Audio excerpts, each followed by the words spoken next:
Okay, Dajahal, hi guys, it's Janae and welcome back to my Twitch channel. This is the second live stream that I've done here in quite a while, so we're still figuring it out. I'm sorry it's taking so long every single time to get started, but it's just still very much a learning curve. I'm still a little bit unclear about it every time. I do quickly want to grab the chat just in case there's anyone here, or anyone who decides to pop in.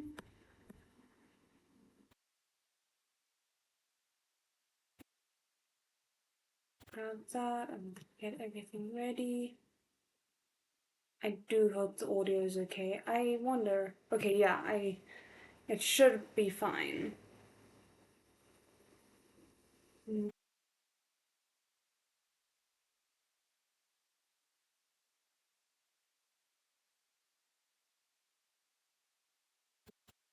Okay, so I have the chat here with me, and then I'll just do a quick introduction and we can get started because I am running a bit late today. Okay, so I am Janae, for anyone who's new here, and I mostly read Danmei today, and currently we are busy with Mordu by Priest, and I'm really enjoying it. So for anyone who's here on the rewatch, it does seem like if we keep going at this trajectory, we should be done by the end of next week, which I'm pretty happy about because I was fearing that we would be like put quite behind because of the unplanned lack of streams last week, but I think we actually still are pretty on schedule, which I'm pretty happy about. Hi.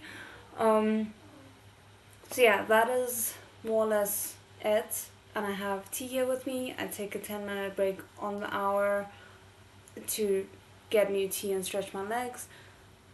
And I think that's all I have to say. So we're basically just gonna get started.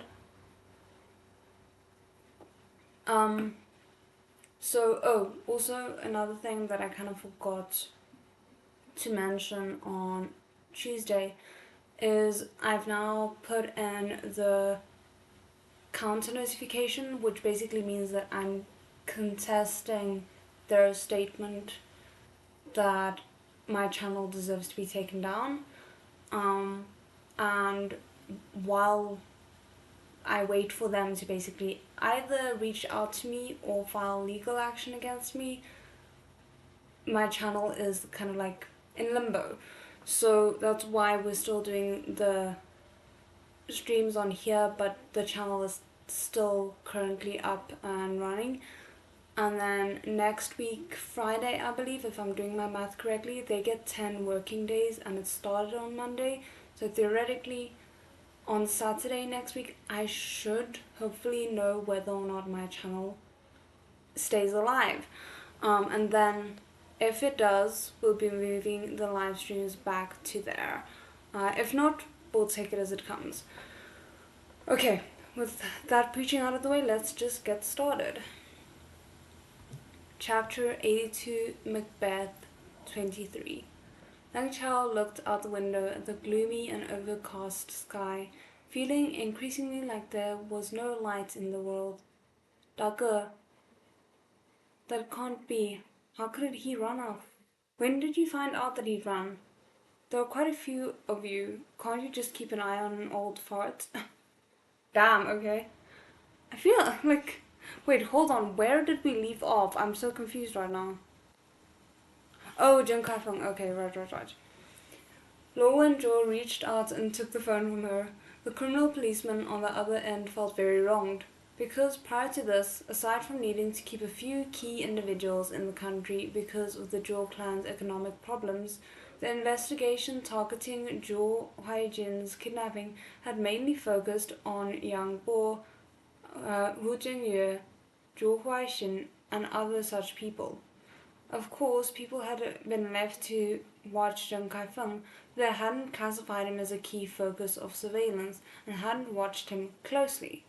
After all, neither the inheritance dispute nor the battle between legitimate and illegitimate sons had any connection to the old fellow.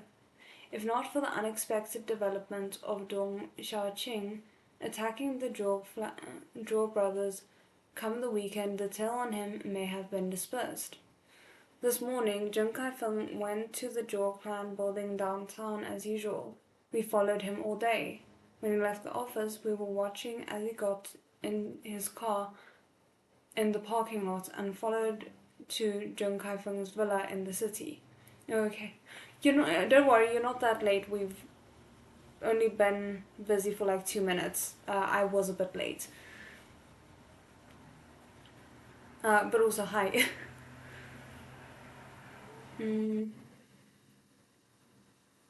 Then we heard the boss tell us to bring him in for questioning.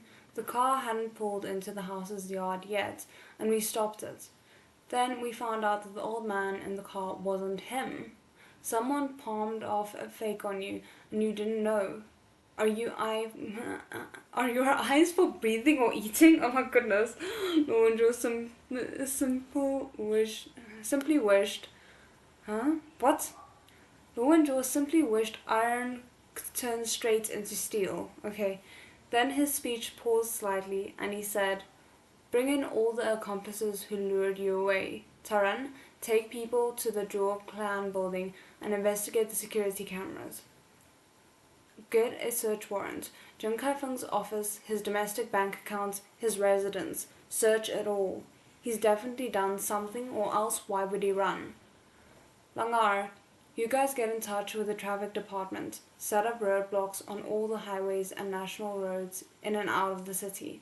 Notify the security checkpoints at all the airports, train stations, and long-distance bus stations. Focus on Jim Kai-feng's distinguishing characteristics. Everyone move. There's still time now. We can't let him leave Young City." Hi. Nang Chao had been looking forward to getting off work once Zhou Huijin's interrogation was over. Taking a taxi, she could still make it to the evening screening of the movie. Now it seemed the plan had fallen through entirely. She couldn't resist a howl of anguish. Why has so much been going on lately? It's all because of Mercury. All because Mercury's in retrograde. Oh my goodness. Taran thought what she was saying still had to do with the case and quickly asked, "Mercury?" "The planet," said Luang Chao feebly. "In retrograde." Deputy Captain Tao, who had grown up in a cave on a hilltop, was bewildered. He didn't understand this thieves' chant. Can't? Can't? I'm not sure. Huh? In retrograde towards where? Don't they all move from west to east? Dot dot dot. Long Chal took a breath and patted Taran sympathetically on the shoulder. "Alright, Deputy Tao, we all know you don't have a girlfriend. I'm saying this year really has been abnormal. From the first half of the year to now, how much overtime have we worked? Each month's workload surpasses all of last year's. One case after another, and all of them major cases. If it's not something wrong at a sub-bureau, then it's a case of serial kidnappings and murder floating to the surface after more than 20 years. And now it's a wealthy family drama going all over the city. Listen, leaders, colleagues, are we still living in a peaceful cosmopolitan metropolis here? Why do I feel like I'm on the front lines in Syria? Oh my goodness. Quick note, I don't know if you can hear her. Hopefully not. The mic shouldn't be picking her up. But Juliet is having the time of her life playing with my parents. But she's barking a lot. So if you can hear her, I'm sorry about that. But it's just... I can't change it. What do you know, Chow Chow? He actually does. Oh, yeah. The moment that she finds out, it's gonna end her world, I think. Couldn't enter the chat? That's weird. She didn't mean anything by this, but Taran heard her, and his heart lurched. True, this frequency wasn't normal to begin with. In fact, the city was too big, with too many people. There would always be places that sheltered and condoned evil that the people living in the light wouldn't notice. But the reason a chronic condition could become chronic, could exist for a long time, was that it had evolved methods of survival and concealment. Otherwise, it would be thrown off as society constantly progressed. But surely it wouldn't happen so coincidentally in such concentration. Fair point. Everything that had happened in the last half year seemed to be a series of firecrackers strung together. One spark, and they were all vying to explode. For no reason, Taran once again thought of that mysterious 0 hour reading and couldn't resist calling Lo and Zhou to a stop when he'd already gone to the door. Wait, Lao Lo.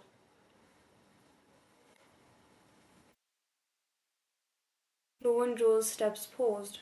Taran said, Do you remember when Shifu Lo and Zhou gave a, ah? Not waiting for him to finish, he quickly replied, Right. I know the anniversary of Lao Yang's death is coming up soon. I'd nearly have forgotten if you hadn't reminded me.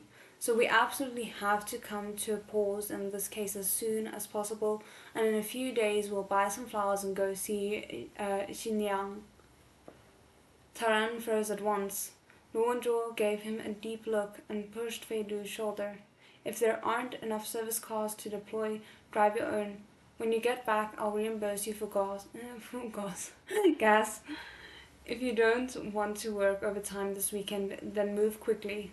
He quickly finished and urging Feidu left in a hurry. Deputy Captain Tao, are we going to the Zhou clan building now? Taran only came to himself when Shao Haiyang suddenly spoke behind him. Huh? Oh, right, let's go.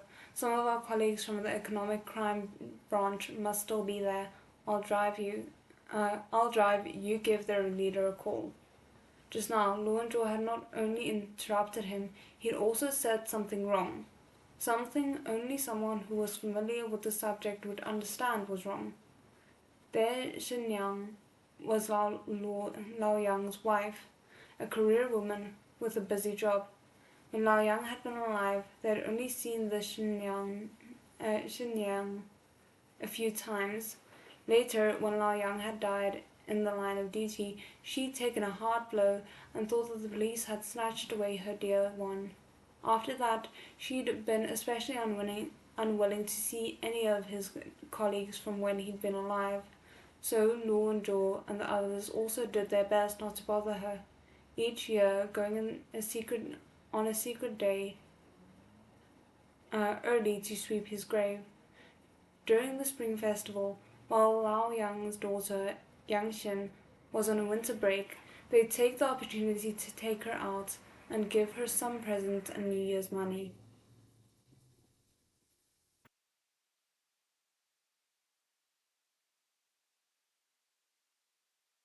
They certainly wouldn't buy some flowers and go see Shenyang. Shenyang was allergic to pollen. Yang Shen had told them this during last year's spring festival, when Lo and Zhou had been seized by a sudden whim to buy a bouquet, so they both knew. Chan frowned. What had Lo and Zhou been hinting at by interrupting him with such a nonsensical statement? That you might have a mole in the substation, I'm thinking, is what he's thinking.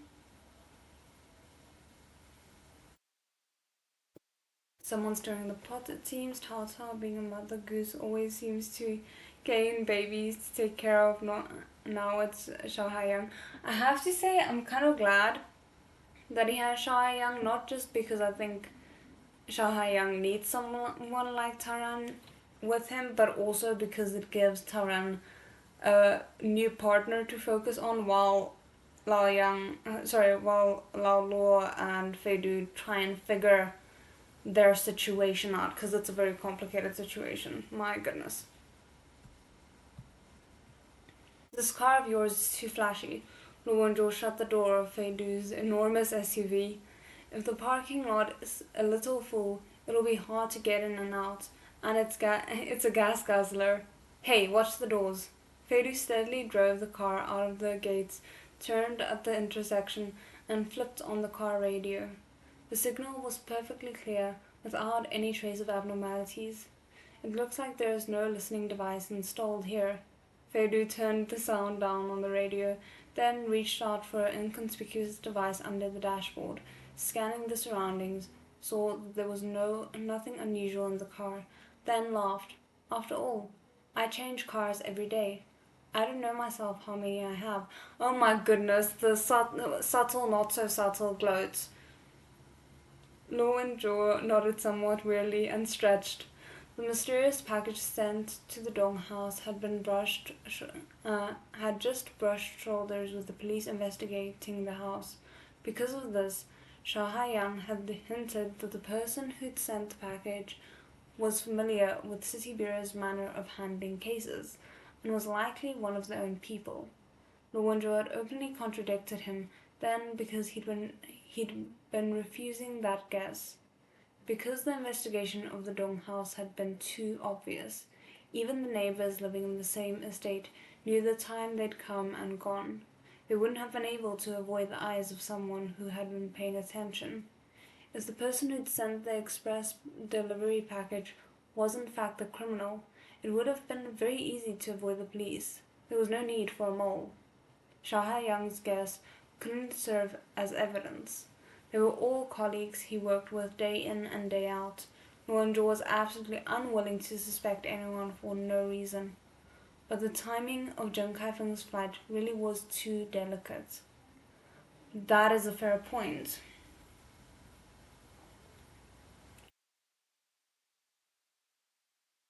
Dong Xiaoqing had attacked Zhou Huaijin around midday. The circumstances had been too confusing. Luanjo had only cared about catching the killer, and Feidu had been with Zhou Huaixin. Neither had been able to spare attention for anything else. No one had been able to control the scene, and there had been many reporters present. Before the first wave of police had arrived, the reports had already gone out to all kinds of media. If Zheng Kaifeng had fled immediately after seeing the news, that would have been fairly normal. Though, if that had been the case, he'd have left the city by now, run to who knows where.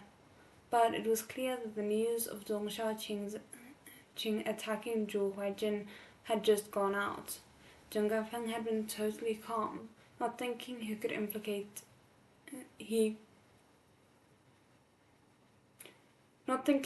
implicated in this way in any way. Because neither he nor Junmao had known that 20 years ago there had been a terrified teenager outside the door of the study. So why had he immediately run off in a panic after Zhou Huaijin had told them the inside story of what had happened 21 years ago? Who in the criminal investigation team, or the whole city bureau, was his listening ear? That is terrifying. Reasonably speaking, Feidu suddenly said, you shouldn't be in my car right now. After all, looked at from every point of view, I rather seem like the mole among you. That's a fair point, but you're too busy with your own things. I don't think you have the time to be someone else's mole. Lo and Zhou looked at him. First of all, I know Zheng Kaifeng. I'm more familiar than any of you with the Zhou plan. Feidu's hands lay loosely on the steering wheel.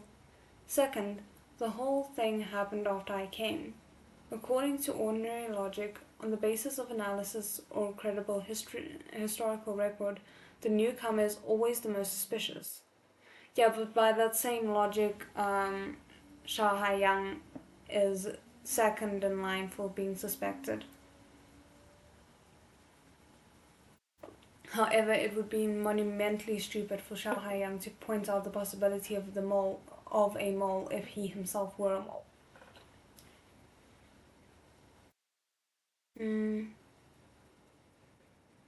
Lo and Zhou laughed non-committally. In your eyes, is your Shishong the sort of scum who'd suspect a person right after confessing his feelings for you? Ugh.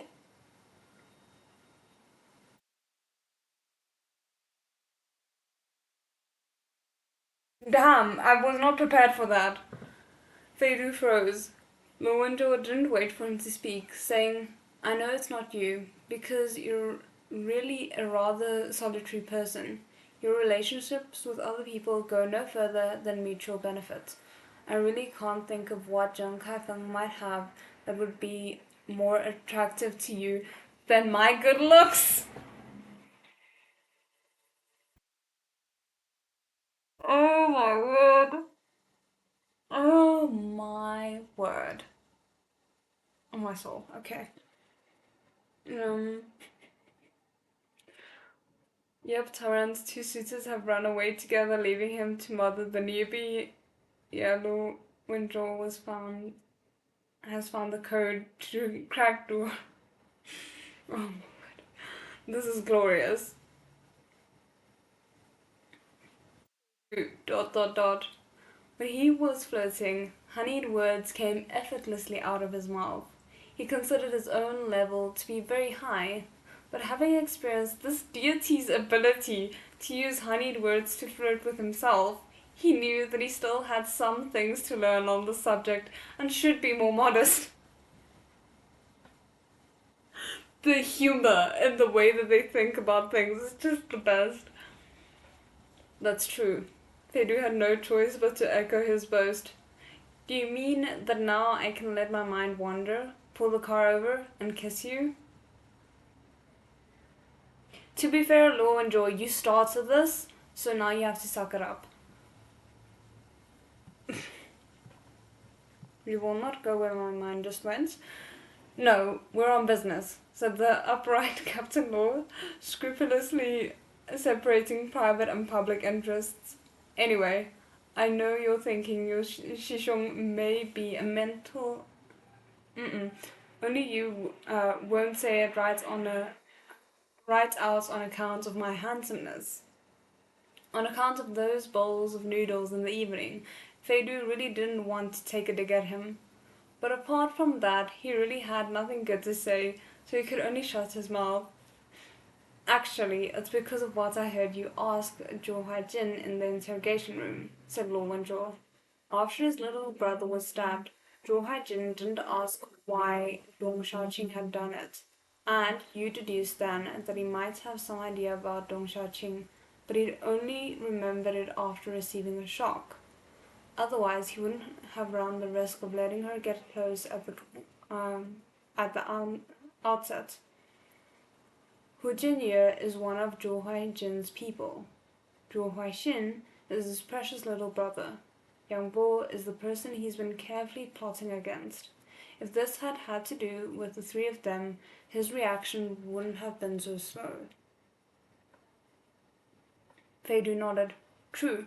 I thought this afternoon at the hospital that Dong Xiaoqing may have had something to do with Zheng Kaifeng. Luo Wenzhou said in a businesslike manner, if you were colluding with Zheng Kaifeng, you couldn't be clueless about him. Considering how clever you are, you definitely would have deduced approximately what Zhou Huaijin was going to say before he opened his mouth. So it's impossible that Zheng Kaifeng would only have been notified then. The reason sounded much more justified. Feidu accepted it without any objections. Him running then really was rather belated. But Luo Wenzhou sighed. Feidu, if I didn't have a reason, didn't have any logic, if I'd only said, I trust you, what would you have done?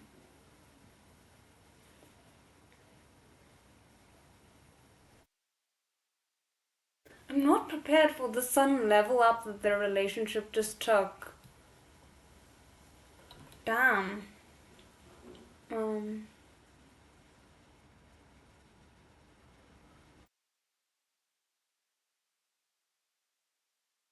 it's him bombarding him with affection in all sorts of ways, and he has unleashed his style of unhinged but heartfelt flirting. Yeah. The flirting is honestly the best. It's absolutely glorious. Feidu froze. Then the corners of his eyes curved craftily, and he purposefully lowered his voice. I'd be very moved, wanting nothing better than to go down on one knee at your feet. Oh my goodness.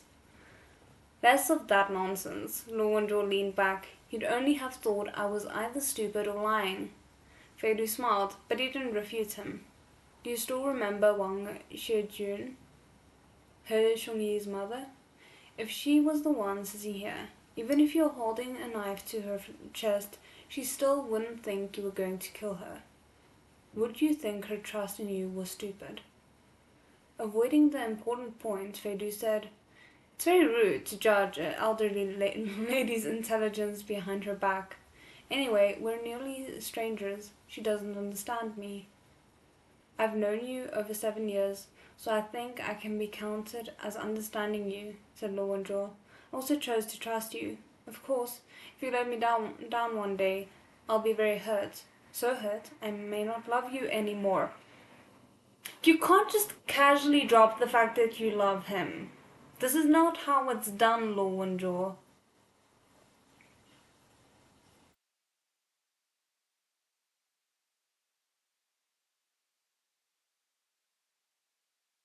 He did not just say, oh, by the way, I love you. What?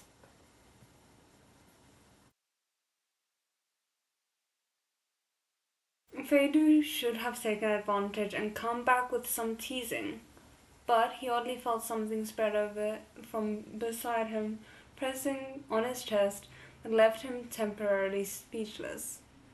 Fortunately, Lowenjo at once changed the subject. Oh right, I just handed out assignments to everyone and only didn't say what the two of us were going to do. Why do you seem so understanding? You told them to go arrest people, hunt down the fugitive, inspect surveillance footage, and investigate evidence, sending all of them around in circles. Only you didn't mention Zheng Kaifeng's disciple Yang Bo, as if you'd forgotten about him. I suppose you actually didn't want to inadvertently alarm the enemy, Feidu said. There's 3 kilometers to go to Yang Bo's hotel. Wenjo felt as we spent long enough with Feidu, he would start to get lazy. There were so many things he could leave unsaid. He paused and then said, Actually, before Dong Xiaoqing died, she said something to me. What? Did we hear that? I can't remember if we heard that. See, Duar can't handle sincere affection.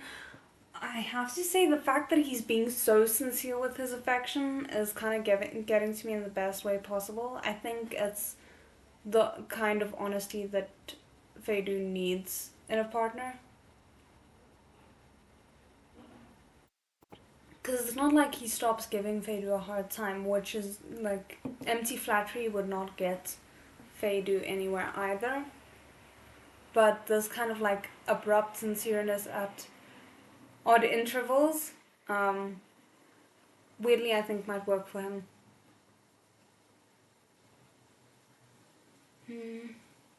The enormous luxury SUV travelled through the night like a black monster.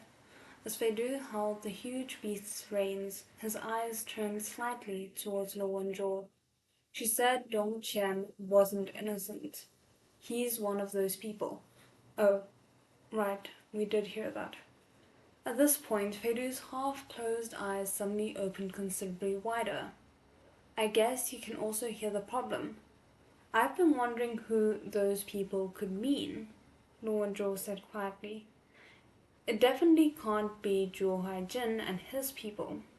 If, like Zhou Haijin says, Dong Xiaoqing thought that some person had used Dong Qian's desire for revenge to entice him into giving his life to bring about Zhou Junmao's car accident, in her eyes, Dong Qian definitely wouldn't belong to that group. Fair? You're saying there's a specialized team that fakes accidents to murder people? Feidu said quietly, who, when necessary, will even sacrifice themselves like suicide bombers? It's rather outrageous. but it's the only way to explain certain things. I didn't say this before because I didn't understand what Xiaoqing meant. I was afraid of disturbing your judgments.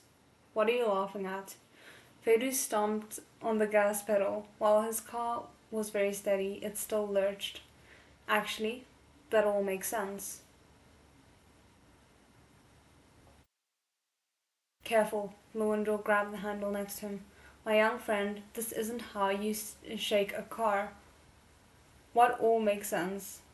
I got some friends to privately investigate young Boer. His father died over a decade ago. He was driving under the influence and ran into another car.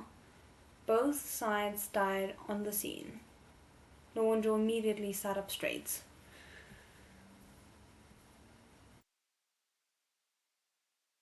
Truly, that's the only thing he needs. Not even a partner. He was pursuing Tao Tao because he was sincere with him, even if it's not in that way. He didn't think Lowendorf was two, since the captain's actually acing there. I mean, they're both kind of a little bit on that spectrum, in my opinion. Chapter 83, Macbeth 24. Young Boer's educational record was average. His qualifications were inadequate, and his origins were common. Aside from having a bit of cleverness and looking rather decent, he had no other strong points. So why had he been able to reach his current high position in the Zhou clan at such a young age? I was about to joke that sounds like me, but then I realized I'm technically below average. What a sobering thought. Under normal circumstances, this question had only two possible answers. This person was either a crown prince or a concubine, my goodness. But with young Boer, the circumstances evidently weren't normal. Lowendorf immediately asked, who was the victim in that case? What connections did they have to the Zhou clan? That just happens to be the most incomprehensible thing of all, said Feidu. The car that was hit then was a seven-seat business car. There were 5 people on it, including the driver. 4 died and 1 was injured. The location was a prefecture-level city in T province. All the people were office workers from local real estate investment companies. On the day of the crash, they were going to the local seat of government to submit a project plan for a bidding contest their company was participating in. Now everything's starting to make sense. The Zhou clan wasn't participating in the bidding contest. From both the public and private standpoint, none of the victims had any association with the Zhou clan. When you couldn't find a private resentment, you had to consider who had a vested interest. So Lowendorf muttered to himself for a moment, then asked, who got the project they were bidding for in the end? Since the whole team came to grief, the local business abandoned the opportunity, and the project went to an obscure little company in the end. If I told you the name, you wouldn't know it. Feidu paused, although I could give you another very useful piece of information. Lowendorf was listening carefully for the meaning behind his words. He could tell that the black moth next to him, finally behaving for a moment, was ready to spread his wings again. So he tightened his belt and cleared his throat, effectively saying, although I may lag behind a little, anything you can find, I can definitely find too. Though I've determined to hear your improper request first. Go on. You have to answer a question for me.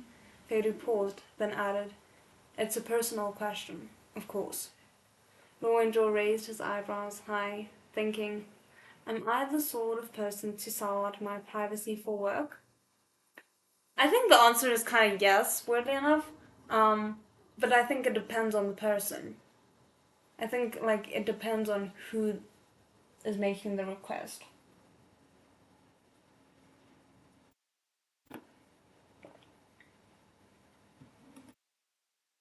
Question so clearly, Lowendorf only took 3 seconds to come up with an answer. He said resolutely, deal. If you investigated the company's finances, you'd find that they had a large debt. If they couldn't pay it when it came due, the equity shares they used as collateral would go to the creditor.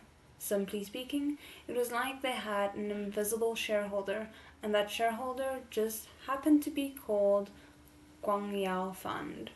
Feidu turned off onto the side road. The hotel young Bill was staying at was already in sight. Do you recognize that name? It's the subsidiary company that oversees, what do you call it?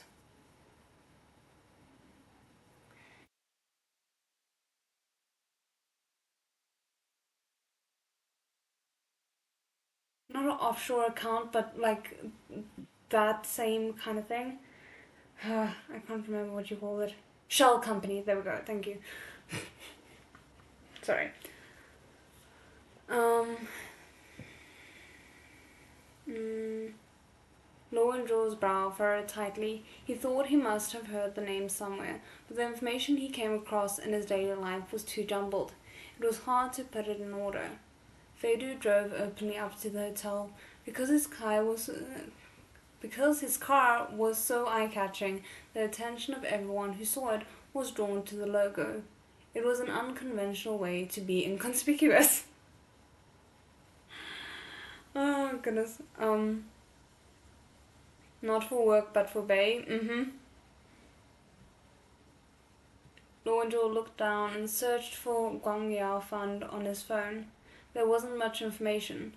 His enterprise seemed not to like publicity. There was only the link to the company's website. The website was very properly set up. Lowendral hastily scrolled through a long and tedious explanation of its corporate culture. Suddenly, he saw the Guangyao Fund's logo. Lowendral looked up at once. Feidu slowed the car, unhurriedly adding, "So you've remembered.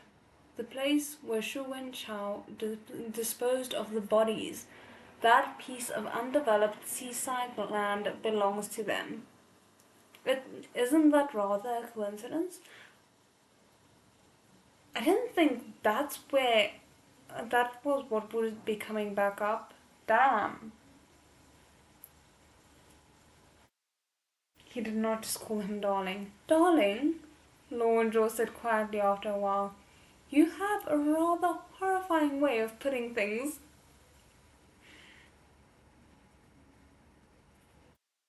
I'm sorry, I don't know why them pulling out nicknames for each other gets me so much, but it just does. The market was like a battlefield. Tremendous changes were common. Animosities would gradually arise among many partners who'd happily worn the same pair of pants in the beginning. Either they couldn't share their trials and tribulations, or they couldn't enjoy the same pleasures. In the end, they'd break up, divide up their luggage, and go their separate ways. Among these, Georgian Mao and Zheng Kaifeng were simply a model pair. They had both been strangers in a strange land, mutually supporting each other. One owed a debt of gratitude, the other did all he could to be worthy of it. Based on the summary, you could have made a legendary film.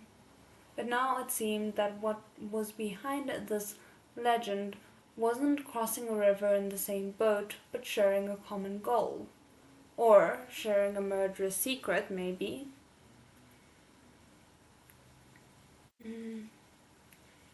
As well as wallowing in the same mire. 38 years ago, Georgian Mao had seduced his big brother's wife. The big brother, Zhou Yahuo, soon after died of a heart attack, handing over his household and career on a silver platter. The cause of his death was now in question. And this wasn't a unique occurrence. 21 years ago, the course of the Zhou clan's advance into China's interior had been extremely smooth. There hadn't been the slightest hint of failure to acclimate. The stumbling block hindering them from purchasing a domestic brand was knocked aside by a car.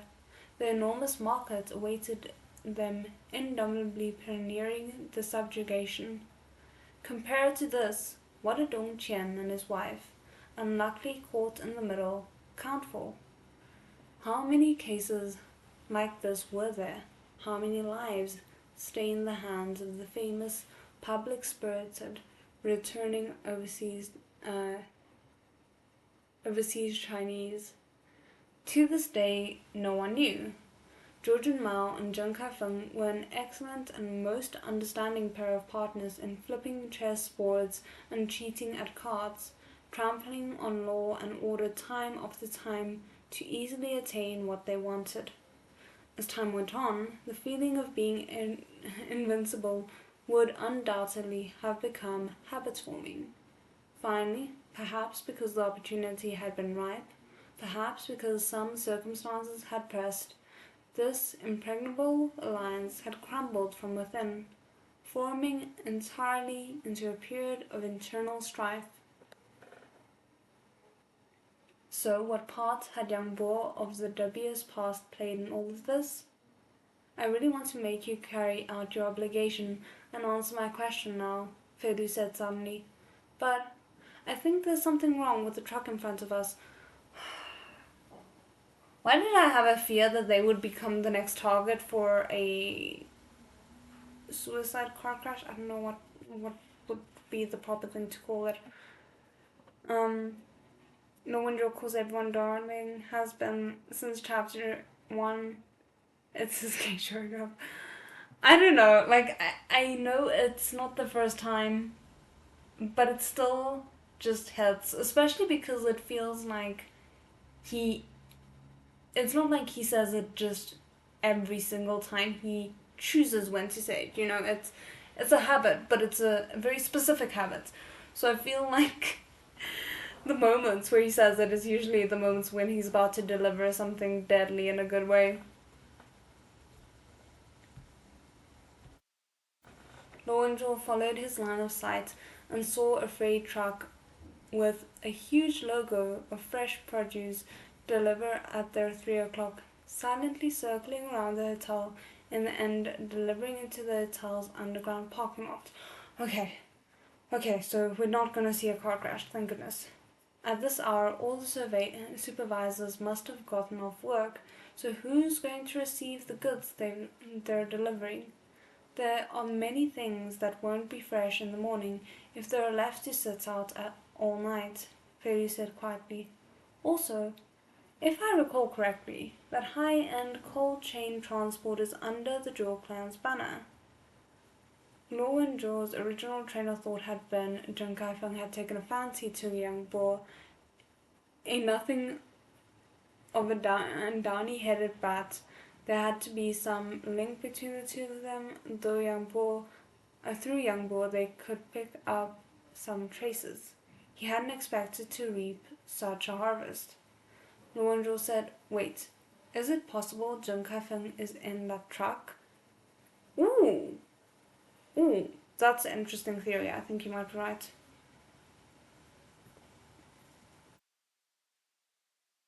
Feidu shrugged lightly. Luanzhou said, "Follow it." Maintaining a certain distance, Feidu very cautiously turned into the underground garage's other side. The security guard on duty hurriedly came out to block their way. "Sorry, this is an exit. You need to..." The car windows slowly rolled down, and a police ID flashed out. The security guard froze, seeing the long-haired man in the driver's seat turn his head and half-smilingly curve his eyes at him, index finger at his lips. That visual image just, sounds very attractive. Anyway, sorry. Yang Huo wasn't like Zheng Kaifeng. In the investigation into Zhou Huaijin's kidnapping, he'd been very carefully looked after. There were people watching him from downstairs, from the surrounding area, even from inside the hotel itself, so he could be retrieved any time he was wanted for questioning at the bureau. Day after day, Yang Bo had been tormented by the police, tormented by the media, and tormented by himself.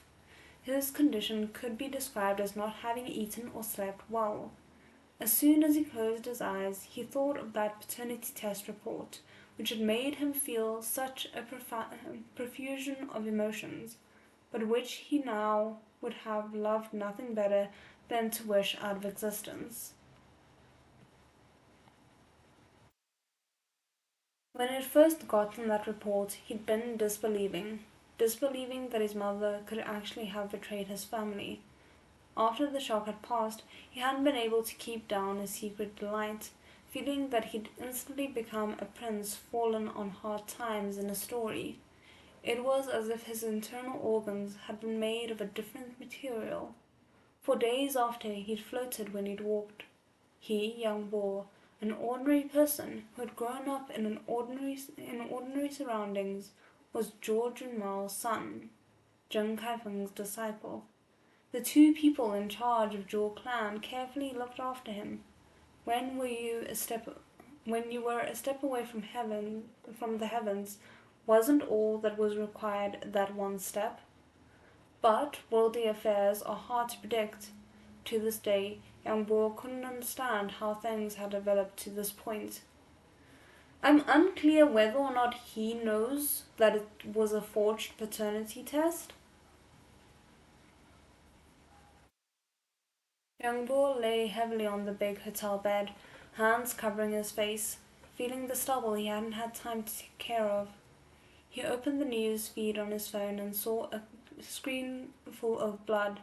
The photographs of the crime scene where Zhou Haixin had been stabbed hadn't even been pixelated. Young Bo thought he ought to have been pleased, but now he oddly felt rather panicked and nauseated. Well, at least you have some humanity left in you. Just then, his phone vibrated. It was a number of unknown origin. He answered weakly. "Hello? It's me," came Zheng Kaifeng's familiar voice from the other end. "Are you in the Fragrance Palace Hotel now?" For no reason, young Bo caught a feeling of anxiety from his voice. He instantly sat up. "I'm here. Venerable Zhang, do you—" Zheng Kaifeng urgently interrupted him. "Come down. Take care to avoid the policeman following you. When you get to the underground parking lot, come see me. I'll send you the license plate number." Venerable. Before the bewildered young Bo could get out one sentence, the phone hung up. That's very risky. Like, why on earth would you go to one place where the person you're trying to contact has a lot of policemen following him? That just seems to be asking for trouble. That is very, very strange behavior. He stayed where he was for a moment, staring emptily, not knowing what was going on, feeling rather helpless. Soon after, a few messages arrived on his phone. The first was the license plate number. Then there were some photographs. The comment on the photograph said, "These are the policemen following you. Careful." Young Bo instantly broke out in a cold sweat. His hands were shaking a little. He forced himself to concentrate, took a deep breath, changed into exercise clothes, picked up his phone and wallet, and went out, pretending he was going to the hotel gym for a midnight run. As soon as he opened the door, he came face to face with a male attendant pushing a small cart, raising his hand, preparing to knock on the door. The attendant wasn't at all embarrassed. He greeted him, smiling. "Going to exercise, sir? Do you need room service?" Young Bo focused on the newcomer's face, feeling a chill go up from the base of his spine to his neck. This man was one of the policemen in the photographs. The fact that Zheng Kaifeng knows this is also kind of creepy. Face pale, he stiffly shook his head. "No need, thank you." Those words used up nearly all of his strength. When he'd said them, young Bo subconsciously lowered his head, wanting to lock the door and leave immediately. But the attendant spoke. "Wait, sir." Young Bo's spine stiffened at once. Even his breath paused. The cop, pretending to be an attendant, said in a low voice, "Don't forget to take your key card." Young Bo's heart was beating fit to burst out of his chest. He plucked out his card and strode away without looking back. His back was already soaked with sweat. The attendant watched him leave, narrowed his eyes and quietly said, "Something's wrong with the monkey's attitude. I suspect he may be about to run. Everyone look out." He'd just spoken when a familiar male voice came through his earpiece. "Got it. Someone arranged to meet him in the underground garage. Hooked me up to the real-time surveillance for the underground garage outside the Fragrant Palace Hotel. The guys outside seal off the garage's entrance and exits for me. Prepare to catch a turtle in a jar." I appreciate how organized they are, damn. After a moment's pause, the attendant recovered immediately. "Yes, boss." And we are using the bio sirens Riz for work, oh my goodness. Fedu drove against the direction of the traffic into the underground garage's exit, silently blocking the exit ramp with the car. The real-time surveillance footage quickly arrived on Norwin Jaw's phone. Two men got out of the truck that had just driven in. Though they both were delivering uniforms, there was no attempt at a performance. These two men were tall and robust, their movements incomparably agile, their gazes alert. As soon as they got out of the truck, they began to search the cars scattered around to see whether there was anyone inside them. Captain Law, the voice of another one of the criminal policemen responsible for surveilling young Boer, came over his earpiece. Young Boer just went into the gym, casually did a couple of laps, then went into the bathroom. I waited outside for 5 minutes, then forced the door, pretending to be doing the cleaning. He'd already left by the bathroom window. Captain Law, when young Boer saw me, he looked away at once. I suspect he recognized me. Yeah, I appreciate how observant they are. I'm just slightly sad that because of where they're parked, where Fedu and Lo and Joe are parked, we're not gonna get them like pretending to make out in order to not have their faces be recognized. Because that is a trope that we don't get nearly enough and that I would not have minded having here.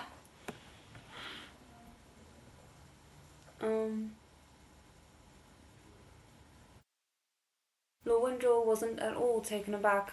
Understood. Then he cut his connection to his colleagues and turned to say to Fedu, "Young Bo is coming down. He's been regularly called into the city bureau for questioning. My people have been following him for a week, and during the week, the numbskull didn't notice at all. But today he suddenly acquired some IQ." Damn, he's burning him. Bloody damn. I suspect someone's just leaked a list of people assigned to tail him. If Jung Kai-feng really is in that truck, why would he run the risk of coming to get Young Bo? That's what I'm asking. Zhou Hai-jin said that Young Bo privately went to find someone to run a paternity test for him and George and Mao. That shows the Joker may not know anything at all. Does Jung Kai-feng really like him that much? Before Luo and Zhou had finished, a figure appeared in the surveillance footage. It was Yang Bo, wearing exercise clothes. Yang Bo stood there, looking in alarm at the men dressed up as delivery people, constantly making gestures of wiping away sweat. I mean, it could be that Jung Kai-feng is gonna use him as a fall guy in some way, shape, or form, or at least try to. But that young Bo has no idea what's waiting for him.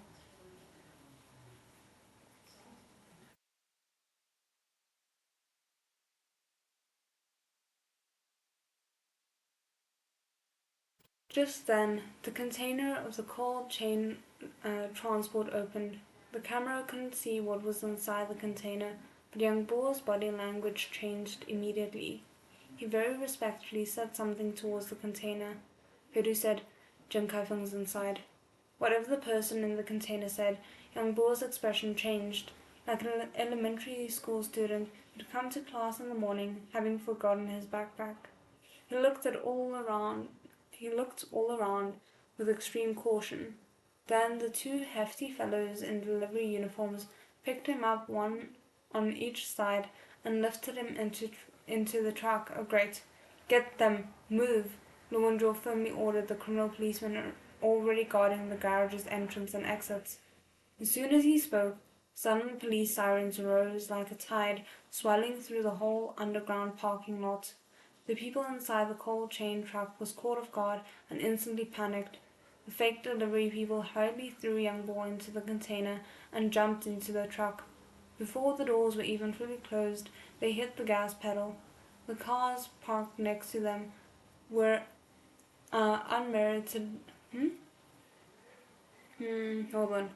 The cars parked next to them met with unmerited calamity, being roughly clipped by the truck, shoved this way and that in a heap. Then the truck very quickly clearly distinguished which direction the police sirens were coming from. Flooring the gas pedal, it drove as if it was about to take flight towards the other exit, where there was no movement. Zhou went down in his seat, pulling over and buckling the seatbelt he'd undone when Feidu had stopped the car. Blocked that truck. Guys, I really hope this SUV can take a punch because that's a truck.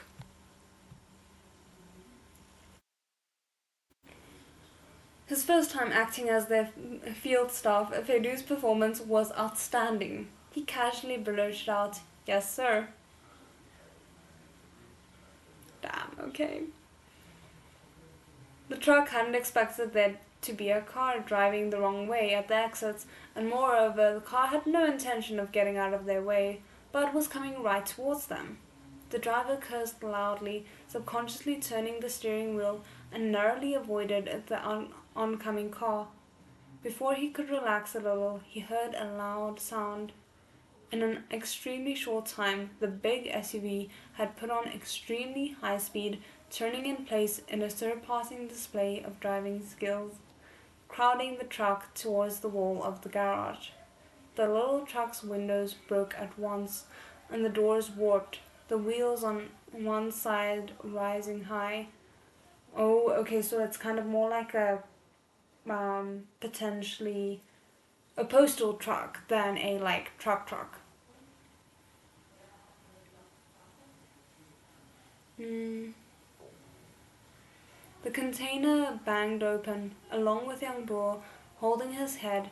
A good number of old men who looked like hired thugs gushed out. Sitting in the newly reinforced car, Feidu, while entirely uninjured, had been choked by the seatbelt. He coughed and said, "Shishong, I can't deal with the fighting." Oh goodness.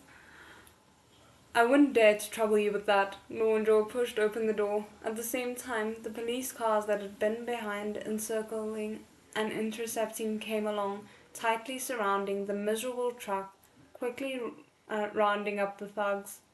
Luanjo got out a set of handcuffs. His gaze went past the alarmed young boy, who was still holding his head, falling inside the cold chain container. The inside of the cold chain container was very cosily arranged, with a thick rug and a few genuine leather chairs. My goodness, damn. Zheng Kaifeng was sitting in one of them, his expression like the Sharpei governing a country. Oh my goodness. Lu Wenzhou knocked on the door of the truck with the stainless steel handcuff. "President Zheng, please alight." My goodness. Oh my goodness. That was glorious. Okay, I'm gonna pause it here because it is 3 minutes past the hour already. So I'm gonna take my quick 10-minute break, and then we will be back at 13/14 past.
Okay, we are back. The audio should be fine still, but if there are problems, feel free to let me know.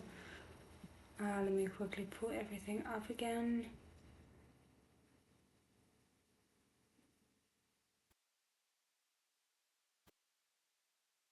By the way, Janae, will you be doing the birthday stream? The one we. Yeah, see, that's actually what. So funny. I was just about to say, if you are interested in submitting something for the birthday stream, so for anyone who maybe wasn't here when I mentioned it the first time, I'm thinking of doing a read along where I read the first. Um, I still need to figure out the semantics, but the first certain amount of words of different submitted works. So it can be a story that you wrote or a novel that you would really love me to just read the first snippets of, anything like that. If it's a fan fiction, I'm gonna require the tags just so I kind of like know what I'm getting myself into and can decide whether or not it's something that I'm up for reading. Um, but yeah, so I am gonna be posting kind of like the requirements for it in the coming week, and I'm gonna be posting it like or reposting it once a week until um, I'm thinking like maybe 2 or 3 days before my birthday, so that I can just have a little bit of time to compile everything and make sure I have all of it sorted. But it's gonna be a very short thing because I want to get through a few of them, and we're gonna do a standard 2 hour stream. So that is something that is gonna be happening. I am quite intrigued to see if there's anyone who will submit anything, and if they do, what it's gonna be, because yeah, this is just kind of like a random idea that I had that I thought could be fun. So that is it. I think we can get started again.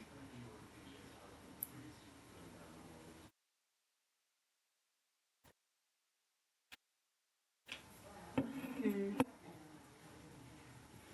Fedu had been rather severely choked by the seatbelt. He got out of the car, stumbling a little, and tripped on something. Barbarians. Fedu looked up as the criminal policeman collected the thugs, shaking his head, leaning his hand on the hood of the car, pressing the other hand to his chest, and coughing a few times. Just then, he saw that there seemed to be something flashing light under the truck's container. It was very weak. Only when it hit Lowen Joe's light-colored pant leg did it appear, flashing faster and faster, almost the same as the police car's lights. I have like 500 things going through my mind, so let's just grab a pillow and read. First, Fedu stared. Then his pupils contracted and he immediately threw himself forward, grabbing Lowendraw by the waist and pushing him back. Lowendraw's back was wounded to start with. Grabbed like this, he couldn't keep his footing. Before he could grab onto anything, there was a sudden, enormous sound in his ears. A bomb? No way.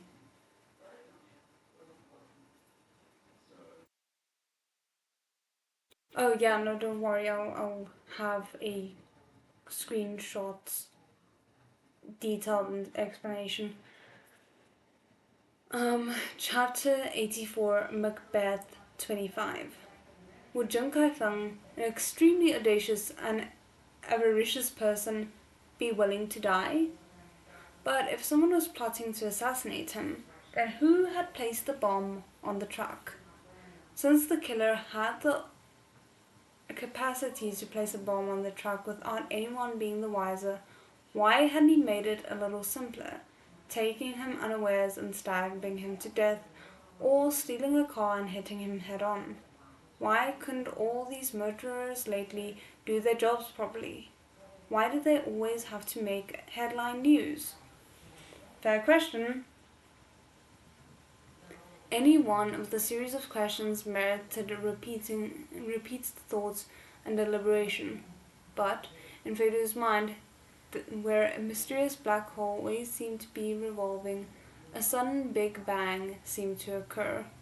All his thoughts lost gravity, floating out of the frame of logic. Perhaps the light reflecting on Lowendral's pants was just the effect of the wildly flashing police lights mixing together. Perhaps this momentary sense of crisis was only his own paranoia. Then the silly joke could keep Comrade Lowendral entertained for his whole life. But in that instant, Fedu was deferring to his most basic instincts. There was no reason for it. Lowendral was knocked onto the container's door and blustering in front of Jim Kai Feng when Fedu, entirely without warning, threw himself at him from the side and shoved him towards the SUV. Fedu grabbed the car door with one hand, pulling it open without even looking, and, while Lowendral was unsteady on his feet, pushed him inside. Then, out of the corner of his eye, he saw a spark suddenly flare under the container. Fedu only had time to reflexively pull over the car door he was holding. Before he had time to entirely shield himself with the door, the huge impact had already arrived. The car door slammed into his back. After Fedu's car crash, he'd had the whole car reinforced and glass changed. This was his first day driving it after it had been repaired following the thorough tossing. Damn, and now that, luckily he has a lot of cars and he's not short on money, but a part of me still hurts at the idea of, I just got this car repaired and then something happens to it. The crash protection was indeed good, but he hadn't expected that he'd meet a bomb head-on this time. However good a car was, it still wasn't a tank. The car door couldn't withstand the extreme test, warping at the moment of explosion, the bulletproof glass shattering along with it. Fedu's last awareness was the feeling of his arm, which had been struck by the car door, hurting as if it had been shattered, along with his shoulder. He didn't make a sound, because his lungs had been nearly lamented by the hit. All the vehicles in the surrounding garage cried out in unison, their alarms raising to the ceiling. Unable to reverberate to the skies, they could only echo back and forth in the cramped space. The fierce fire spat up dangerous long tongues, instantly consuming the trucker's container. Some car windows broke, raining shards of glass onto the ground. The container's door flew up several meters. Sorry, I'm just thinking about all these poor policemen who were just doing their job and now might be dead.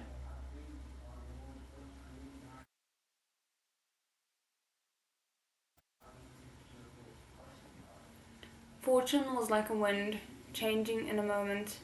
It had only taken a week for the well-known overseas Chinese entrepreneur Zhou Kai Feng, who could summon hundreds at one call, to become a criminal suspect, and then to become a crispy on the outside, tender on the inside, scorched sparrow. Damn! What is that almost feels rude. When Fedu had pushed him, the back of Lowendral's head had hit the steering wheel. He felt he'd nearly gone deaf.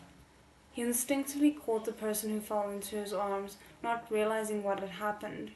The huge noise in his ears collected into a long, thin sound like a mosquito's whine. Lowendral felt something sticky in his hands and subconsciously twisted his fingers.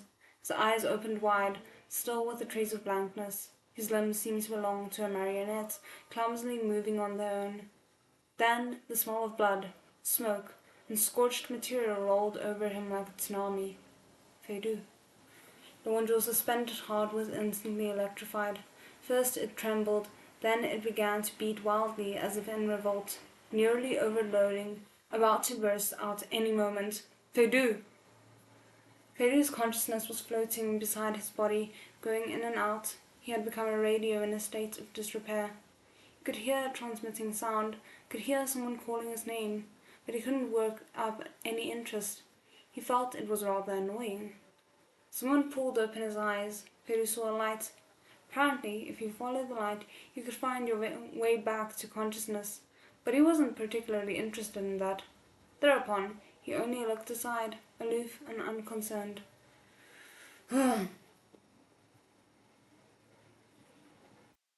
Faint light grew farther and farther away from him, and he was swallowed up by the boundless darkness behind him. There was a slamming sound, as if a door somewhere had closed heavily. Vadu's weak consciousness sank into a deeper place. Here, he was indifferent to wealth and poverty, stupidity and intelligence. He had no coherent impressions. He wasn't even wearing the painted skin he'd woven with utmost care over many years. He seemed to have become a small boy, because his legs were short. He wanted to run around, but as soon as he lifted a leg, a reasonless tremor surged up in his heart. The man, like an enormous black shadow, looked coldly down on him from above his head. Very softly he said, "Only dogs like to run around and play. Vadu, are you a little dog?" Confused, Vadu was pulled by him. He saw a little puppy. "I don't want to see a dog die, can we not?" The little dog had perhaps just been born. It was smaller than a palm, its eyes moist. It ran falteringly towards him. He reached out a hand. The little dog, also clumsily, reached out a plump forepaw, standing on its hind legs, throwing itself at his hand, cautiously sniffing his icy palm. He felt an unreasoning warmth in his heart and stroked the fluffy little head. In a soft but ice-cold voice, the man sighed. "There's unhealthy blood flowing in this child. It must be corrected."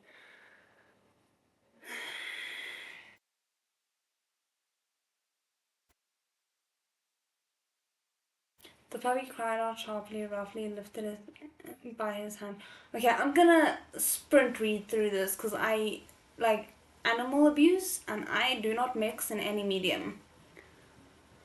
The warmth in Fadu's hand instantly disappeared, then cold metal rings descended onto his fingers.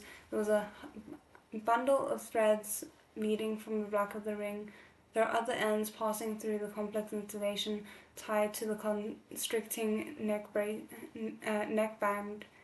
If the thread slackened a millimeter, the band would tighten a centimeter. If the threads were entirely slack, the neckband would clamp tightly around his throat. Okay, Fadu couldn't breathe. He instinctively stretched out his hand, fingers tightly squeezing together, desperately pulled at the threads on the metal rings. When the threads were at their tightest, the living band round his throat released slightly. A large quantity of air surged into his windpipe, and he coughed violently. "You have to learn to breathe slowly." The man laughed in satisfaction. "Clever. It seems there's no need for anyone to teach you. You've already learned how not to asphyxiate." Damn, this dude is a... Oh.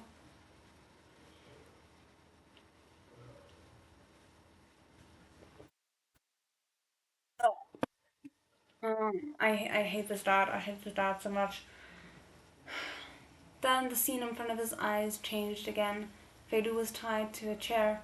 He could only move the fingers wearing the metal ring. The pain of asphyxiation wrapped him up like dark clouds. His whole body was cold. The man walked over, humming a tune, carrying a tiny puppy in one hand. He placed it in Fedu's palm and asked, "Is it soft?" It seemed that children with small animals could naturally become friends without needing to try. The little dog smelled the boy's cold terror and struggled to push at him with a warm head, licking his fingers. The man laughed, asking, "Is it cute?"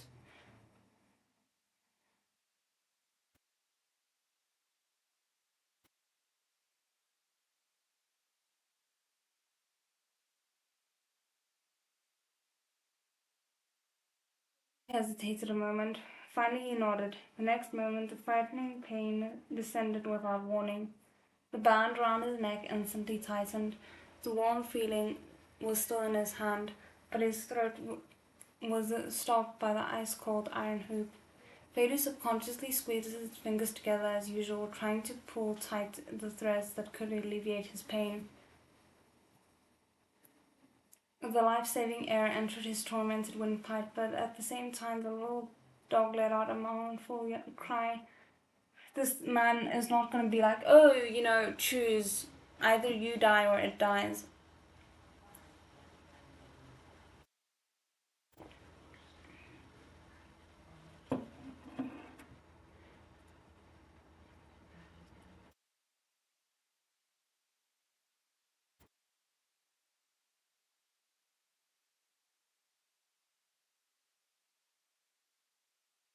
Fedu immediately realized that his hand was closed. Fedu immediately realized his hand was closed around the little dog's fragile neck. He hastily let go, and the band around his throat closed all the more fiercely around his neck. I hate this dad so much.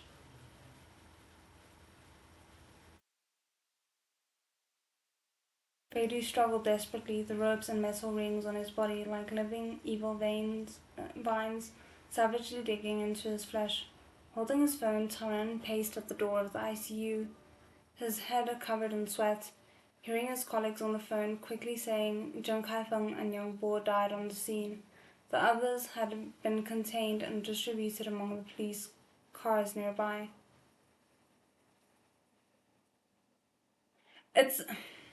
I know they mean like they were scattered because they'd already started being detained, so they were spread out basically. But it kind of sounds like bits and pieces of them were lying or had been distributed around because of the explosion, and that is not a pleasant image. A few were slightly injured, and one guy got hit when the container door went flying, which was a little unfortunate, but the others are alright. The only people rather close to the explosion at the time were the boss and the colleague said something else afterwards, but Taran had no attention to spare because a person who looked like a nurse had come out. That Fedu, was it? The one who was just brought in? Are his relatives here? Taran hung up the phone directly. I'm here. The nurse asked, You're a relative? The question brought Taran up short. He suddenly realized that Fedu didn't have any so-called relatives. Of his direct blood relation, one had been in the ground for over 7 years, and the other was a vegetable. He'd been living wildly all these years and had become a leader without a following, a person with no roots or ties.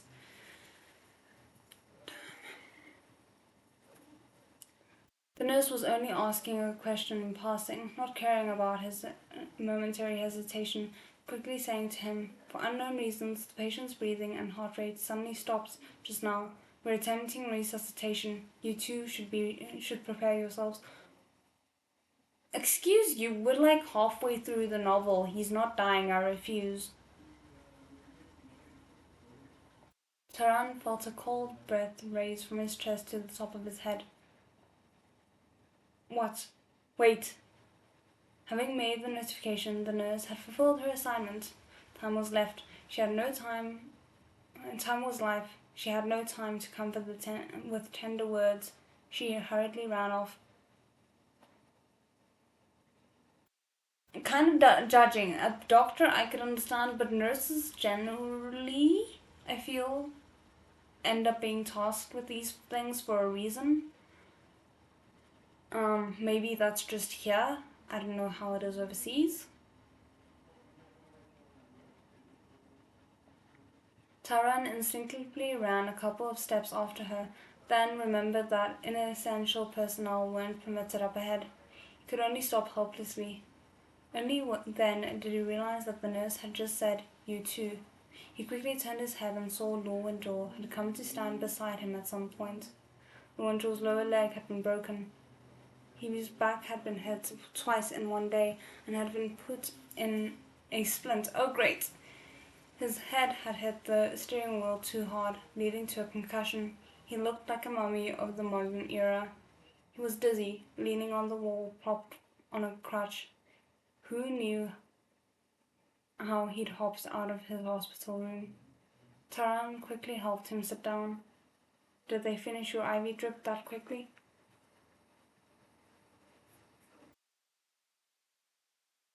Pulled it out, Luanjo said expressionlessly. It won't kill me.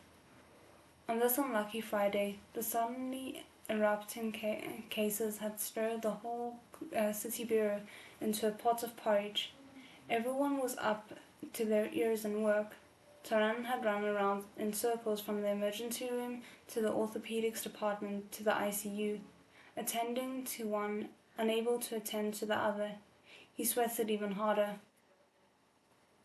What good can you do hanging around here? You can't work a cure, and they won't let you in for a visit. There'll be trouble if your wound gets infected. Hurry up and get back to your room. The hospital was full of all kinds of strange medicinal smells, all mixed together, bitter and stinking, making a person not dare to breathe deeply. Everyone's steps as they ran by, all the talk, all the sounds of phones vibrating. For Law and Zhou, all of it was a torment. It was as if the sound waves had physical form, stabbing into his temples one after another. Law and Zhou was so dizzy, he wanted to throw up. He didn't make a sound, closing his eyes and leaning back against the stiff, cold chair. Taran said, "Hurry up, don't hang around here making trouble. Get up, I'll carry you." Law and Zhou gently shook his head. When other people get brought in, they have someone waiting outside. If he doesn't have anyone, I'm afraid he'll be broken-hearted and won't be willing to come back. It's so nonsensical, and yet I totally get it. Oh, sorry, also hi. Just in the middle of a bit of a crisis right now. She's an OT nurse, probably. Different posts have different duties. Yeah, no, I get that. I'm just saying, generally speaking, the person who comes out to notify, and she did, is a nurse, and they usually at least like allow a moment. But again, that's maybe just here. Thank you very much. I appreciate it. We're hoping it will be resolved, but we'll handle it as it comes.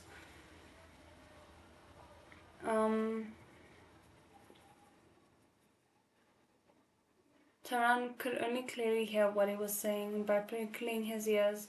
It was really very hard for him to connect Fedu's heartless scoundrel attitude with the word broken-hearted. He felt that Law and Zhou's concussion was making him talk nonsense. Thereupon he said, if he could still know who was and wasn't waiting for him, he wouldn't have been brought in there. Go on, isn't it enough if I wait here? Aren't I someone?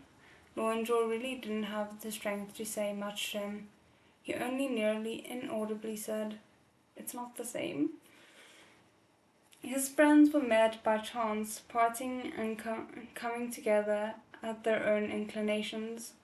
Though old acquaintances were lasting, the people still came and then went, in the end not becoming a concern that could tie a person's soul, in the end still remaining outsiders. Of course, Law and Zhou didn't dare to make too much of himself and take himself for an insider. He felt he was like a moth watching a flame burning across the river, starting to hesitantly flap his wings because of a faint attractive force, flying across the difficult terrain, only drawing close after numerous twists and turns. What a description, damn. That's a beautiful description. A really sad one, but beautiful nonetheless. He'd finally come into position to glimpse some images, revolving on a lampshade, just reached out his feelers to touch that unusually coloured glass. Taran took a full half-minute to come around. Then he distinguished an unusual meaning in these words. He stared uncomprehendingly for a good while. Then his intellect was pulled back by a sudden ringing phone. Damn it! I kind of would have loved if he just figured it out.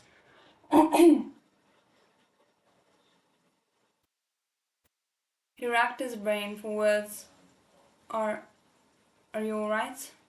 Showing no expression on his face, Law and Zhou waved a hand at him. Pick up your phone.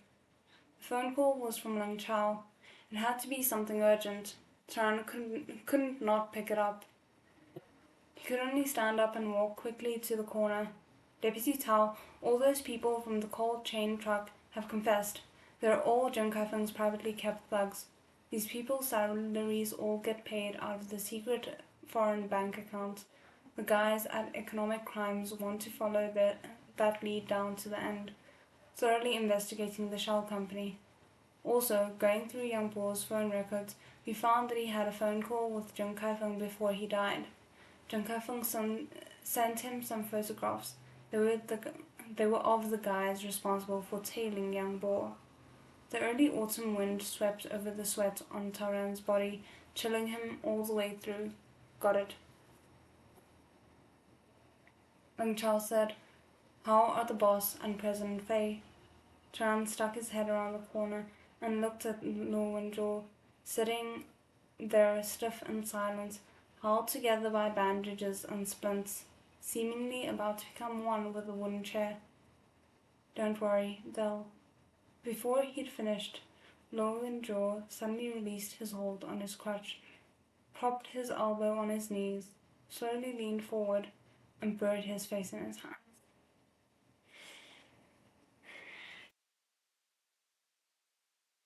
We're halfway through the novel. You can't do this to us, priest. Damn it.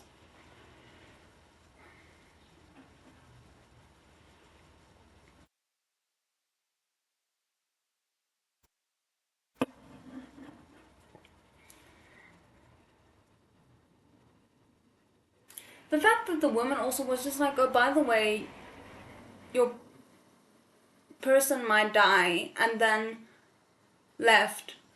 Like, what do you mean, might die?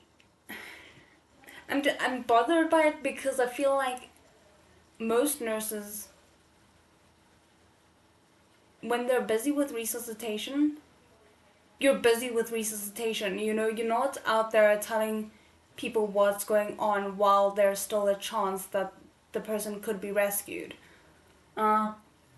It's, you know, anyway, I'm just negative because I don't want anything bad to happen to Feidu.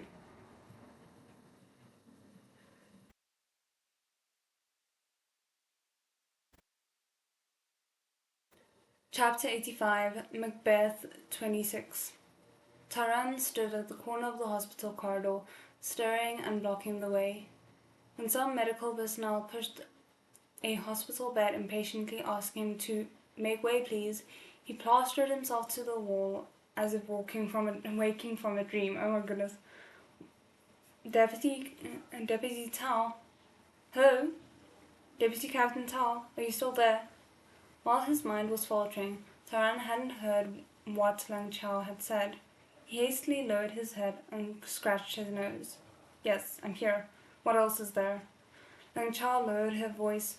Recently, first Zhou Junmao died in this country, then there was Zhou Huaijin's kidnapping and Zhou Huaixin's stabbing, and now Zhou Kaifeng and Yang Bo have been blown up.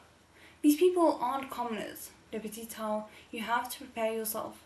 Director Liu heard about this and hurried back at once, and before he'd sat down, he got called away by a phone call. Oh, the politics of it all. We're busy dealing with Feidu's potential death. Can we not deal with the political side of things? Like, if it was just the sadness of, oh, all of these people have died, I would be more sympathetic, but the idea that there are going to be a lot of people angry because now their political machinations are problematic, I don't know, is annoying.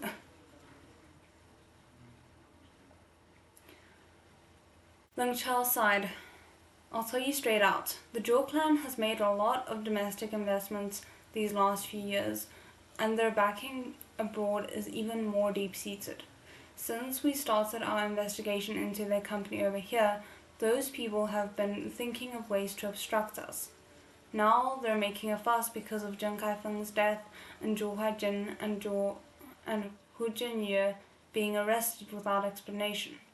There is news on the foreign media saying this is a domestic plot against the Zhou clan. We just received an urgent notice asking the boss to present a written account of everything that happened today and to write a self-examination. Before the internal investigation has concluded, the relevant person in charge will be temporarily suspended from duty. It's fine because he can't work anyway because he actually needs to self-care for a bit. This is the only way he can because otherwise he would somehow find a way to work himself to death. Taran leaned back against the hospital's mottled white walls, not caring that he was getting white dust all over his back. He paused for a second. I didn't hear you clearly. Chow Chow. Say it again. Young Chow didn't dare to make a sound. Taran's tongue went around his mouth 3 times, clearly counting each one of his wisdom teeth. Exerting incredible strength, he managed not to say anything. If before he'd been covered in sweat, worked up, running around, but chilled to the marrow by apprehension, then now, while Taran's body temperature had been gradually brought down by the autumn night's wind, his internal organs seemed to have been dropped into a boiling pot, roiling anger igniting all the blood in his body. Taran took a few deep breaths without making up for the oxygen used up in the combustion. Taran asked, "What did Director Lu say?" "There's nothing Director Lu can do," said Lang Chao. "These 2 things that happened today were so big and made too bad of an impression." "Oh yeah, how dare the police sacrifice their lives potentially to apprehend a criminal? How dare they?" "I'm sure that left a very bad impression." There's everything you could want now. Conspiracy theories, people suspecting that our handling of the cases is irregular and that we're incompetent. You know that there was the Huang Liang business first, and everyone's still hung up on it.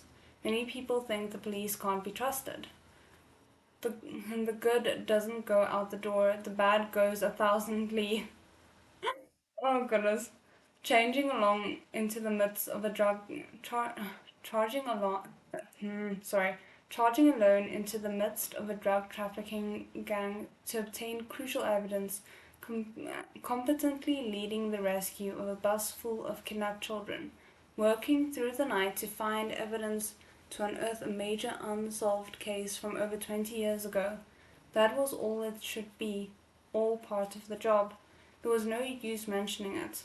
Only when something went wrong would everyone be panic-stricken and start pointing fingers. For a time, everyone seemed to be endowed with piercing eyes that could see through your uniform and skin to the word conspiracy embedded in every crevice of your bones. Everyone wanted you to explain yourself. If a main culprit couldn't be found in a shocking case, they wanted someone to be responsible for it. It's all right. Perhaps because it was Lang Chao who had called him a man. It's all right. Perhaps because it was Lang Chao who had called him, and a man would always be somewhat more reserved in front of a young lady, Taran finally succeeded in minding his words. It's all right, Xiao Chao. There's no need to be nervous. Treat it as a routine report. I'll write up the account and the examination when I get back. Don't disturb Captain Law. Anyway, there's not much difference to him right now, whether he's suspended or not. Are you going to make a handicapped person go back to work over time? This will save him asking for leave. I'm glad Taran is also seeing it my way. Oh goodness. Now you should all do what you need to do. Don't stop investigating Zheng Kaifeng. Keep digging. No matter what the obstructions, Zheng Kaifeng is dead. He can't make any trouble, can he? I wouldn't bet on it. Second, work from Zhou Huaijin and her Jinier. Zhou Huaijin wants to cooperate with us, and her Jinier is the real power to the Zhou clan's Yan City headquarters. Even though they don't have the conclusive evidence in their hands, at least they understand more than we do. If needed, have Zhou Huaijin issue a statement. After all, he is the genuine heir to the Zhou clan. Third, Taran paused, the joints of his fingers holding his phone turning white, the veins standing up on the back of his hand. He tried a few times without being able to get out the third thing. How could he say it? We have a traitor among us. We have to do a thorough investigation. How could they investigate? Summon each person alone to the little dark room, interrogate them all like criminals, treating those who confess leniently and those who refuse to acknowledge their crimes harshly? Wasn't the storm outside enough? Did they have to add internal strife on top of it? Who should he talk to about it? Who could he trust now? Deputy Tao. What's third? I haven't thought of it. I'm kind of glad that he didn't tell her, because even though I don't think it's Lang Chao at all, she does seem quite talkative, and I'm just a little concerned, because the moment that you're like, oh, there's a traitor, you're just hoping that the other person that you told isn't like, oh, but I can trust this person, and then tells that person, and that person's like, oh, but I can trust this person, and then tells that person, and so things spread.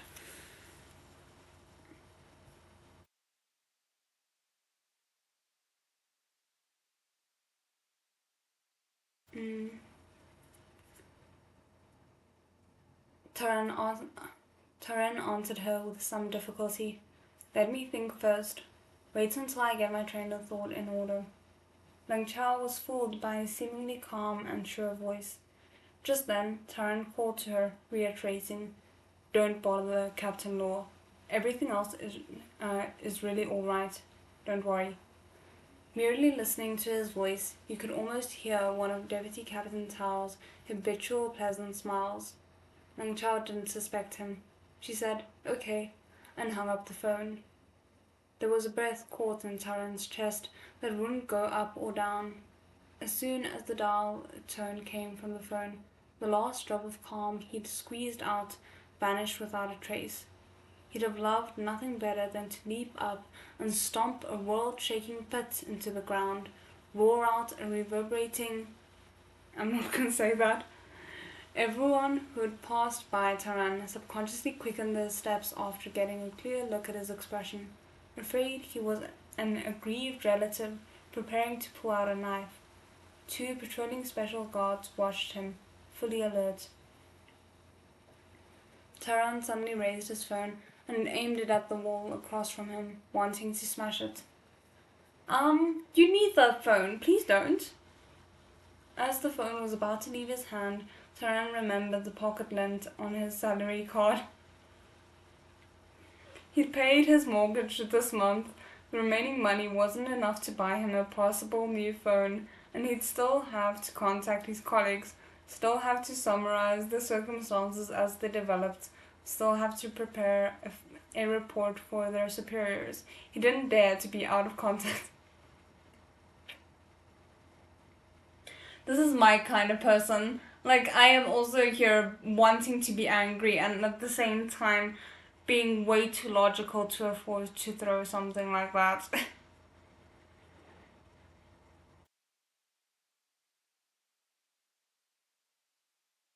So he hastily snatched back the phone before it could die in the line of duty. There really was no outlet. He could only take apart the plastic phone case and use it as a scapegoat, crushing the innocent object to bits. Just then, a woman's voice that seemed to always hold a smile said, "Hey, Xiao Tao, who's got you so worked up?" 3 people had gotten off the elevator across the hall.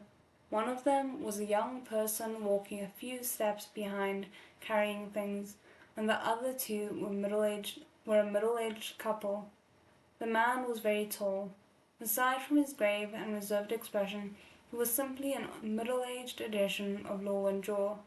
The woman was wearing a long-sleeved dress and smiling brightly. You couldn't see her age very clearly. Taran had seen them a few times. These were Law and Jaw's parents. Hello! Mother and Father Jaw, like Law, I suppose, technically.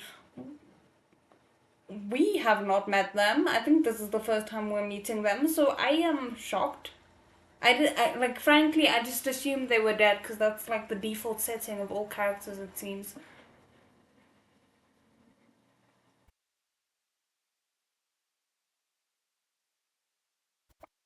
Taran stared, then subconsciously stood up and said, Auntie, Uncle, hello. Oh goodness, okay, I'm excited. Luanzhou's mother, Mo Xiaoqing, took an apple from the fruit basket the aide was carrying and gave it to Taran, casually stroking his head. Look how angry our Xiao Tao is. Taran didn't know whether to laugh or cry. Captain Law was over there. Luanzhou's father, Lord Chung, gave him a very reserved nod and looked over. Then, hands behind his back, he walked a few steps towards Luanzhou. Arriving in front of the injured person, the old man didn't speak. He blocked the light and coughed heavily. Luanzhou looked up, red-eyed, and exchanged a look with his dad. Then he picked up the crutch he dropped at some point and leaned on it to get to his feet, moving aside and giving his dad a place to sit in a well-trained manner. He's... Okay, let me not judge him yet. But this man is injured. Can he not just sit where he sat? Lord Chung didn't wait to be asked. He lifted his pant leg gently and sat with a clear conscience in the injured person's spot, imposingly looking down on all creation, occupying the lousy hospital chair as if he were sitting on the Iron Throne. Then the old fellow issued an appraisal of Luanzhou's latest look. Pick up a ragged bag and you can be a panhandle on the subway. You can go right back into that elevator, sir. We don't need you here. Luanzhou, his face didn't make a sound. Lord Chung added, and you've been crying? Isn't it just a suspension and writing a self-examination? That bad? He hasn't even had a chance to tell him. Can you... Taran, ... How did he know? Is he also some kind of higher-up police person? He'd given strict orders to keep this hidden. While paper couldn't contain fire, at least they shouldn't bother Luanzhou now. He hadn't expected that his own father would come and rip the paper right away. Luanzhou turned his head and looked at Taran. Taran hastily avoided his gaze, preparing to make himself scarce. You guys talk. I'll go take a call. Luanzhou said, Wait. Taran's steps paused. He looked at him in extreme awkwardness. Luanzhou closed his eyes, growing silent amid the thick medicinal smell. His ears were still ringing, replaying the enormous sound from the moment of the explosion again and again. And he was having auditory hallucinations, thinking the door in front of him that barred non-essential personnel was about to open and produce judgment on a person's life. Taran said, Bonjour. Go back and see Uncle Le. Luanzhou said suddenly, interrupting him, Have him deal with the matter strictly. The stricter, the better. While I'm suspended and under investigation, conduct an internal investigation in the criminal investigation team from top to bottom. No one concerned is permitted to leave. Have them hand in their comms and prepare to each give a statement. Taran froze at once, then quickly came round. This was a good opportunity to catch them all. Just then, Lord Chung spoke again. Even if it was the President of the United States murdering people within our borders, we'd still have the right to investigate it. We welcome those investing money and infrastructure. It's best for everyone to make money together, develop together. As for the rest, it ought to be handled as it should. The entity has developed to such a point that there are people willing to ride our coattails. What decade do you call this? We have no need to curry favor with ill intention. with ill-intentioned gods of wealth. Those are my words, shouted Zhou. Please pass them on to your director Lu along with the rest. Okay, that was low-key savage. Not gonna lie. The breath Taran had been carrying fell to the ground, and he turned, about to go. Just then, the ICU's doors opened again. Lu Wenjuo's crutch slipped somehow, and he wavered, nearly toppling over along with the crutch. He simply stuck the hindrance under his arm and was about to hop over on one leg. Taran was afraid he would shake up his brain and hurriedly reached out to hold him back, then strode forward on his own. Nurse. The nurse pulled off her mask and looked down at the sheet in her hands. We needed a notice for the patient who came in and printed it out, but now his condition has stabilized a little. Look here, if you don't want to sign, it's all right. Taran hurriedly asked, So how is he now? The most dangerous period hasn't passed yet, I can't say, the nurse said. Things seem to be moving in the right direction now. He's young, after all. We'll wait on the notice. Ah, you with the crutches, what's going on? Are you also staying in the hospital here? Why aren't you in your room this late? Not her trying to control Lu Wenjuo. Taran said, we're just going. He was worried. That patient in there is... I read ahead and I'm not okay. Lu Wenjuo said, he's my lover.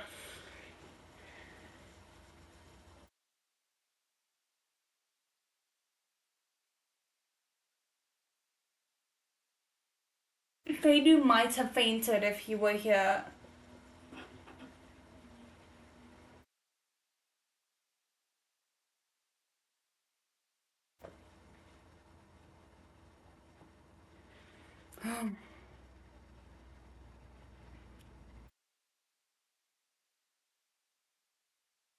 The nurse didn't say anything.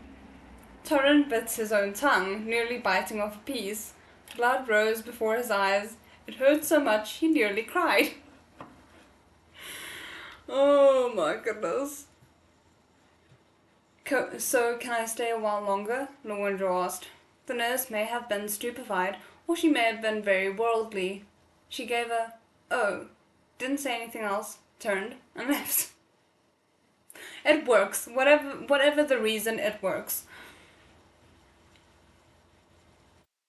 Taran, Mu Shaoqing, and Luo Cheng all three simultaneously turned 6 eyes like 6 searchlights onto Lu Wenjuo.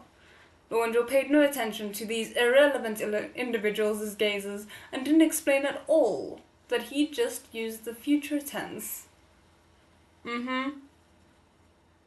Totally used the future tense.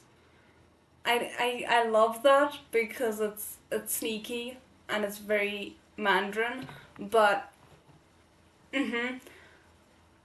he tottered to the corner garbage can, bent over, and threw up. The series of life-saving measures was quick and scientific. It didn't change at all based on the patient's weak willpower. There was a few seconds where Feidu temporarily returned to consciousness under the strong stimulus, yanked out of his boundless nightmares, dimly hearing the din of medical apparatus rising and falling like the tide. These rhythmic sounds somehow changed from his ears, turning into a familiar tune. The gloomy villa, the woman's gaze, the withered flowers, the limiting electric shocks. All his experiences turned into outlines, filling with the song he'd looped hundreds of thousands of times. You can't yield, you can't submit. The woman's frenzied, hysterical voice suddenly pierced through the chaos in his eardrums. What did I give you to read? A person can be destroyed, but he can't be defeated. They do. They do. They do. Okay. It's 4 past, and we are at the end of a chapter, so I think this is the perfect place to end it for the night. But that was glorious, even if the here's my lover is in future tense, we don't care because it is in fact a future truth. So I'm fully here for it. Oh my word, I can't believe we just had that. I'm on such a high about that I'm not even like that concerned about the bombing, even though I know I should be.